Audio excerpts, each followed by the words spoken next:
terminé, Bernard, avec Dassault Systèmes et l'éditeur de logiciels qui a vécu un signal baissier majeur en ce mois de juin. La valeur souffre et sous-performe depuis le début de l'année. Oui, alors on a une valeur qui vraiment est en très très forte baisse, alors que c'est vraiment une des valeurs vedettes tech, mais on sait pourquoi, hein. Dans un environnement récessif et dans un environnement où les taux remontent, les valeurs de croissance et les valeurs avec des PER très élevés, mécaniquement voient leur cours qui diminue. Mais des bonnes nouvelles pour ce titre. Les bonnes nouvelles, c'est que en analyse technique pure, on a eu un avalement en hebdomadaire, signal rare, signal positif. On a la moyenne mobile 200 hebdomadaire qui a servi de support pour la troisième fois en 3 ans.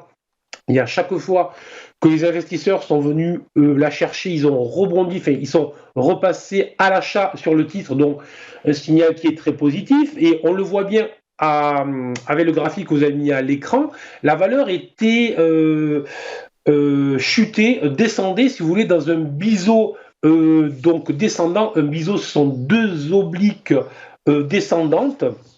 Et les prix sont venus en accélération sous le bas de cette oblique descendante, ce qui marque souvent un excès à la baisse. C'est-à-dire, c'est vraiment lorsqu'il y a un signal très fort où tout le monde vend, comme si c'était en fait la fin du monde, comme certains croient que c'est fini, que ça y est. Et c'est souvent à ce moment-là que les acheteurs reprennent pied sur le titre. C'est exactement ce que nous avons eu.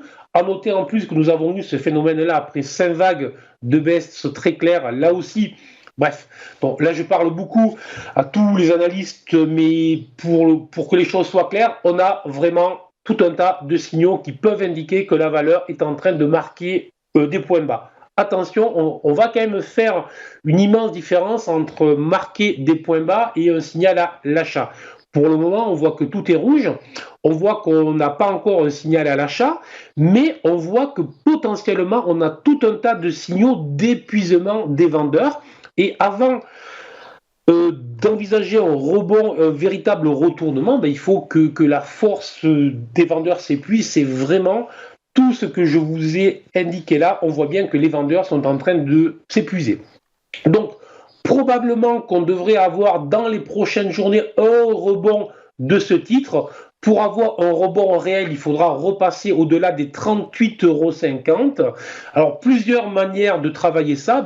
Soit on est un trader actif, on est un investisseur qui est aguerri, qui connaît bien le métier, donc on peut commencer à se dire de commencer à prendre des petites positions sur la valeur. Attention, toujours en protégeant les positions que l'on ouvre, autrement dit en plaçant un stop sous les 33 €.